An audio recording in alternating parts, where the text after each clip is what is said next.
जय हिंद। सच बताइए कि क्या हमारे उत्तर प्रदेश के 25 करोड़ जनता तुल्य लोग आवाज नहीं उठा सकते हैं? क्या हमारे उत्तर प्रदेश के 25 करोड़ जनता तुल्य भाई लोग, बहन, माताएं, चाचा चाची लोगों से निवेदन है कि क्या हमारे उत्तर प्रदेश की राजनीति इसी तरीके का चलता रहेगा कि राजा का बेटा राजा बनता रहेगा, राजा का बेटा राजा बनता रहेगा और गरीब का बेटा गरीब बनता रहेगा? क्या हमारे उत्तर प्रदेश की राजनीति, उत्तर प्रदेश का हमारा प्रशासन इसी तरीके का चलेगा? क्या हमारे उत्तर प्रदेश में गरीबों की कोई भी प्रकार का किसी भी टाइम और कभी भी कोई भी मार के चला जाए, कोई कुछ भी करके चला जाए और उसको इतना भी डर नहीं है कि हमारे उत्तर प्रदेश में सरकार किसका है? क्या उत्तर प्रदेश के मुख्यमंत्री जी उत्तर प्रदेश में भ्रष्टाचार को कम करेंगे या इसे सिर्फ देखते हुए और चुप्पी तोड़ते हुए अपनी राजनीति करेंगे? क्या हमारे उत्तर प्रदेश के विपक्षी पार्टी लोग सिर्फ ट्विटर और इंस्टाग्राम और मीडिया चैनलों पे सिर्फ बोलते रहेंगे कि पीड़ित परिवार के घर पे पहुंच के आर्थिक मदद करने के साथ साथ में उन्हें एक अच्छा न्याय दिलाने का प्रयास करेंगे? क्या हमारे उत्तर प्रदेश में गुंडागर्दी, रेप, उत्पीड़न, मर्डर और भ्रष्टाचार, महंगाई कम होगा कि नहीं होगा? क्या हमारे उत्तर प्रदेश में गरीबों का सपना को सपना साकार करने में हम आप लोग सहयोग करेंगे कि नहीं करेंगे? क्या हम आप लोग फॉर्च्यूनर देख के, बड़ी बड़ी बंगला देख के और 2-4 हजार रुपया लेके वोट देना पसंद करेंगे कि एक गरीब को और पढ़े लिखे ईमानदार गरीब को नेता बनाया जाए? क्या हमारे उत्तर प्रदेश में गरीबों को किसी सरकार के माध्यम से टिकट लोकसभा विधानसभा का नहीं मिल सकता है? क्या हमारे उत्तर प्रदेश के गरीब जनता तुल्य सबसे ज्यादा वोट देती हैं सरकार को कि नहीं? क्या हमारे उत्तर प्रदेश में गरीबों को किस तरीके का बाहर जाके संघर्ष का सामना करना पड़ता है, तकलीफों का सामना करना पड़ता है, दर्द दर्द की ठोकरें खाना पड़ता है और उसके साथ साथ में रोजगार के लिए ज़्यादा से ज़्यादा तकलीफों का सामना करना पड़ता है? क्या हमारे उत्तर प्रदेश में स्वास्थ्य विभाग से लेके, शिक्षा विभाग से लेके, पुलिस प्रशासन से लेके 50% करप्ट है कि नहीं, क्राइम और उसके बाद करप्शन है कि नहीं? क्या हमारे उत्तर प्रदेश में किस तरीके का एजुकेशन को लेके एक व्यापार बनाया गया है? क्या इसको लेके हम आप लोग चुप रहें? क्या हमारा आपका दायित्व नहीं बन सकता है? क्या हम आप लोग सिर्फ योगी के नाम पे, अखिलेश यादव जी के नाम पे, मोदी के नाम पे, राहुल गांधी के नाम पे सिर्फ गरीबों में आपस में विवाद करते रहेंगे? नहीं, ये सरकार तो ठीक है, क्राइम किया तो ठोक दिया, योगी इनकाउंटर करवा रहे हैं, लेकिन जिसके घर के सदस्य की जान जा रहा है उस पर कोई टिप्पणी करने वाला कोई गरीब का जनता नहीं है। लेकिन हाँ, यहाँ पे ये हुआ तो वहां पे वो हो गया। अरे यार, थक गए हैं ऐसे सुनते सुनते, थक गए हैं ऐसे से समझाते समझाते कि किसी घर के सदस्य की जान चला जाता है और हम आप लोग ये देखते हैं कि उत्तर प्रदेश के मुख्यमंत्री जी सामने वाले को कब ठोकेंगे, कब मारेंगे। लेकिन जिस घर के बहन बेटियों के साथ में, किसी बेटे के साथ में, किसी परिवार के साथ में दुर्घटना होता है, क्राइम होता है, तो क्या वो वापस सरकार लाके दे सकती है? अब कुछ लोग ये भी कहेंगे कि तुम क्या चाहते हो कि क्राइम ना हो, तो हम तो ईमानदारी पूर्वक चाहते हैं कि क्राइम ना हो। तो कुछ लोग ये भी टिप्पणी करेंगे, कमेंट करेंगे कि ऐसी कौन सी सरकार बना हुआ है जिसमें क्राइम ना हुआ है। तो हम तो भैया सभी के सभी सरकारों को कहना चाहते हूँ, सभी जितने भी हमारे भारत की पार्टियों में सभी को कहना चाहते हैं कि आप लोग ऐसा कुछ क्यों नहीं काम करना चाहते हैं जिससे कोई सरकार के साथ साथ में इस देश का क्राइम खत्म कर सके? क्या हमारे उत्तर प्रदेश में भारत में सबसे ज्यादा नेता पाए जाते हैं कि नहीं? चाहे लोकसभा का हो चाहे विधानसभा का हो। लेकिन क्या हमारे उत्तर प्रदेश में सबसे ज्यादा गरीबी हमारे उत्तर प्रदेश में है कि नहीं है? आप लोग बताइए। दिल्ली का डेवलपमेंट देख लीजिए, हम आप लोग दिल्ली में जाते हैं रोजगार ढूंढते हैं, हम आप लोग महाराष्ट्र में जाते हैं, हम आप लोग गुजरात में जाते हैं, हम आप लोग पंजाब में जाते हैं, राजस्थान में जाते हैं, तमिलनाडु में जाते हैं, हम आप लोग गोवा जाते हैं, हम आप लोग पूना जाते हैं, और अलग अलग प्रदेशों में जाके हम आप लोग रोजगार लेने का प्रयास करते हैं, काम करते हैं। क्या हमारे उत्तर प्रदेश के सबसे ज्यादा नेता लोग इस उत्तर प्रदेश को खाने का काम किए हैं, लूटने का काम किए हैं, कि अदर और भी कोई राज्य का नेता? क्या हमारे उत्तर प्रदेश की जनसंख्या जिस तरीके का डेवलपमेंट पूरे भारत का सबसे ज्यादा है, क्या उसी तरीके का पर कैपिटा इनकम की बात किया जाता है, जीरो टॉलरेंस की बात किया जाता है, और उसके बाद में जीडीपी की बात किया जाता है? लेकिन कभी क्राइम की बात किया जाता है कि कितनी ज्यादा रोज बढ़ रहा है, कितना ज्यादा रेप का बढ़ रहा है, कितनी ज्यादा मर्डर का बढ़ रहा है, कितनी ज्यादा भ्रष्टाचार का बढ़ रहा है, इसकी कोई भी टिप्पणी कहीं नहीं किया जाता। कोई नेता, कोई सामाजिक कार्यकर्ता कभी ये नहीं करता कि हमारे उत्तर प्रदेश में 10-20 ऐसे कारखाने आना चाहिए जिससे कभी किसी गरीब को अपने उत्तर प्रदेश के कहीं बाहर स्टेट में जाके और दर दर की ठोकरें ना खाना पड़े। क्या इस तरीके के बात करने वाला इंसान को सपोर्ट ये उत्तर प्रदेश के 25 करोड़ जनता तुल्य नहीं कर सकते हैं? क्या हमारे उत्तर प्रदेश में इसी तरीके का राज्य, उत्तर प्रदेश में इसी तरीके का सरकार, इसी तरीके का प्रशासन की लापरवाही होता रहेगा? क्या हमारे उत्तर प्रदेश में सिर्फ जातवादी के नाम पे लोगों को लूटेंगे, ठगेंगे और उसके बाद में भ्रष्टाचार फैलाएंगे?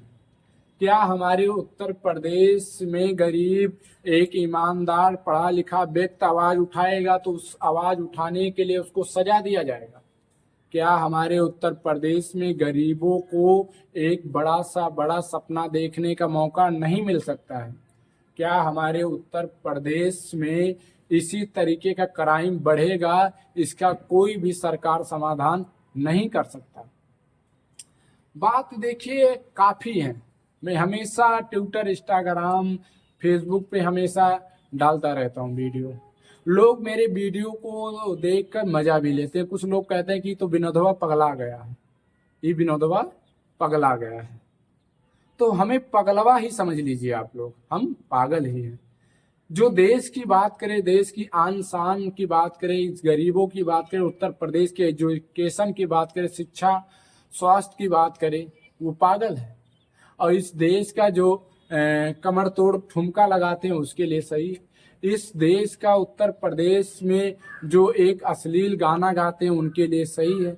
इस भारत के बॉलीवुड के जितने भी 70% हीरो और हीरोइन लोग छोटे से छोटे कपड़े दिखा दिखा के बहन बेटियों के साथ में किस तरीके का एक सामाजिक पे इफेक्ट पड़ता है, बच्चों में इफेक्ट पड़ता है, इसको लेके वो सही है।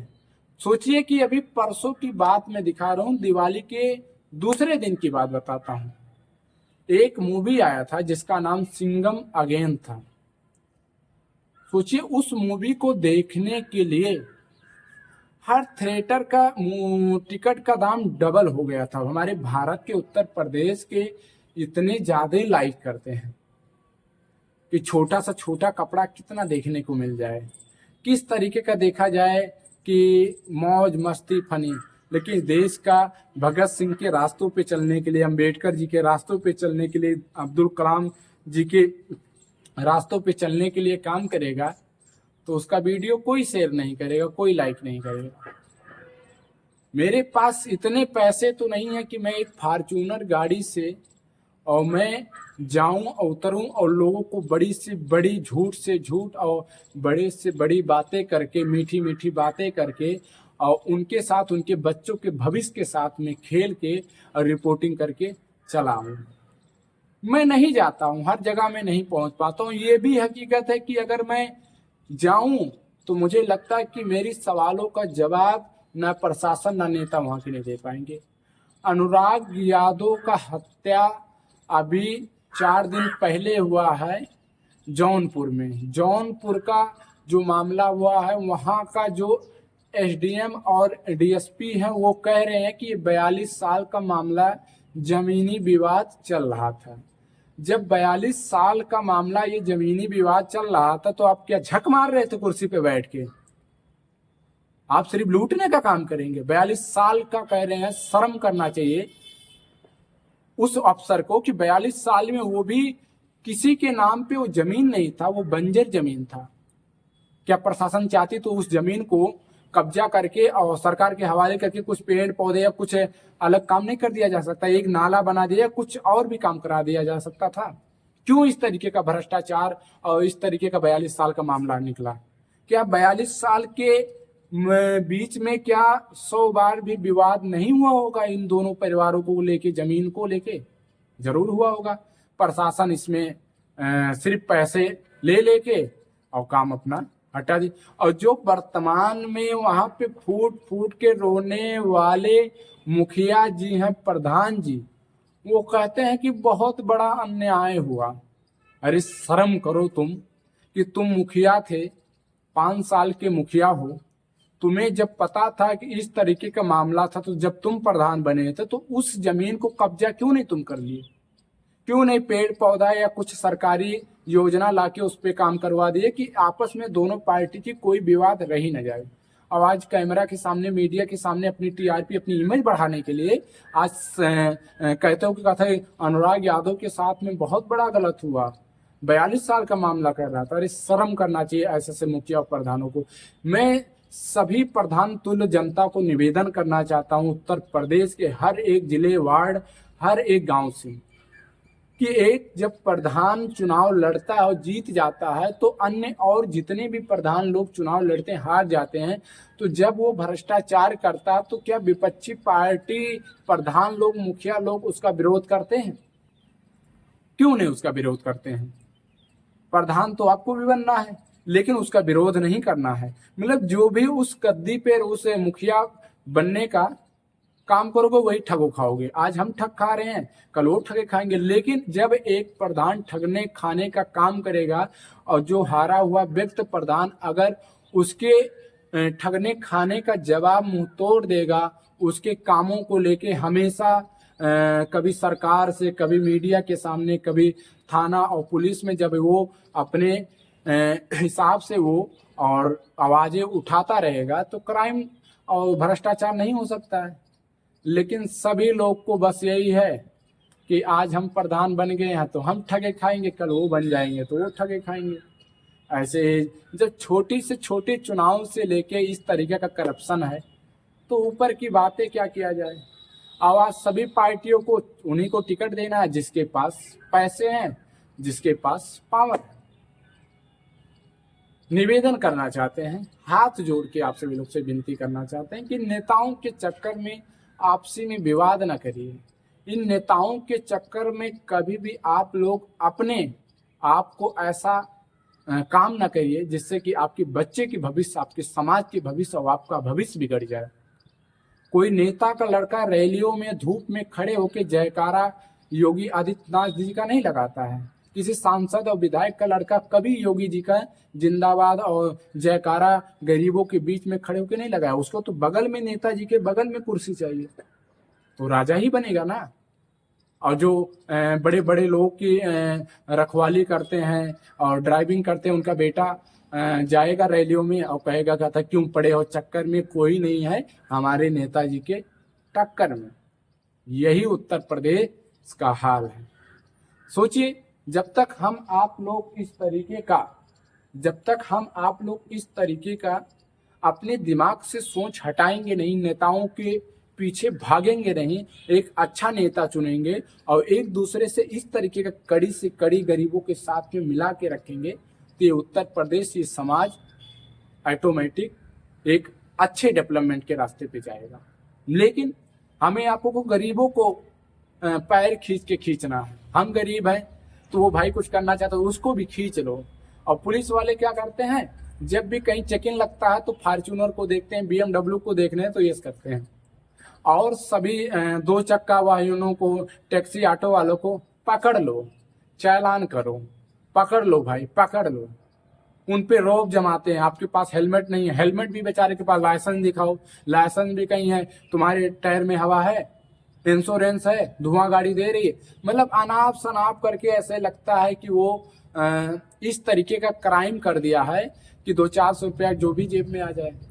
और फॉर्चूनर वालों को सलाम करते हैं, जय हिंद करते हैं, नमस्ते करते हैं। उस टाइम उनकी सब पावर जेब में घुस जाता है। और गरीबों को पकड़ लो भाई, चालान कर दो भाई। यही हकीकत है।